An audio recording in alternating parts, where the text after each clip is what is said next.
எங்கேயோ நின்று கொண்டு என்னையும் அழைத்து கொண்டு காண்பவரை முன்கொண்டு காணாதவரை கண்கொண்டு வணங்குகின்றேன் என் தமிழ் கொண்டு வாழ்த்துகின்றேன் என் இனிய சிரம் கொண்டு.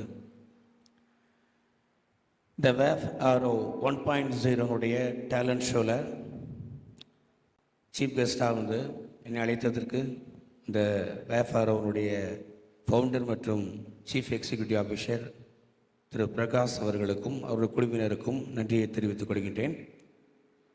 இங்கே நிறைய விதமான ஆல் ஓவர் தமிழ்நாட்டிலேருந்து வந்திருக்கிறீங்க. என்னை பற்றி சொல்லணும் அப்படின்னா வந்து என்னுடைய டேலண்ட்ஸ், என்னுடைய திறமைகளை எல்லாம் வெளிக்கொண்டு வந்தது என்னுடைய பள்ளி பருவம் தான். நான் 8th படிக்கிற வரைக்கும் என்கிட்ட என்னென்ன திறமைகள் இருந்தது அப்படிங்கிறது வெளியே தெரியாமல் இருந்துச்சு.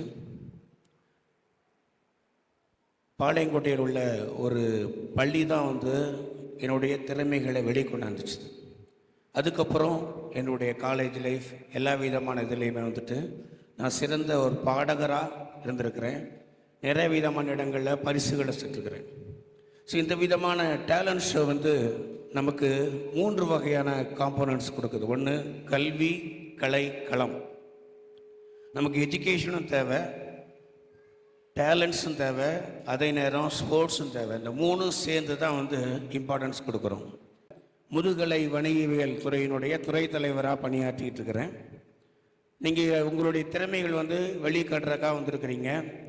திறமைகளை வெளிக்காட்டும் போது நம்மளுடைய செயல்பாடுகள் அதிகமாக வளரும். ஏன்னா கீழே ஒரு திருக்குறள் கொடுத்துருக்குறாங்க, தெய்வத்தால் ஆகாதனினும் முயற்சி தன் மெய்வருத்த கூலி தரும்.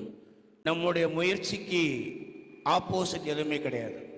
நம்ம செய்யக்கூடிய ஒவ்வொரு செயல்பாடுகள், நம்ம செய்யக்கூடிய ஒவ்வொரு முயற்சிகள், ஏன்னா மனிதனுடைய 5 விரல்களும் 5 விதமாக இருக்குது. அதே மாதிரி ஒவ்வொருத்தருக்குள்ளும் பலவிதமான திறமைகள் இருக்குது. இந்த திறமைகளை வெளிக்காட்டுறதுக்காக இந்த வேஃப் ஆரோ வந்து தங்களுடைய செயல்பாடுகளை செய்கிறாங்க.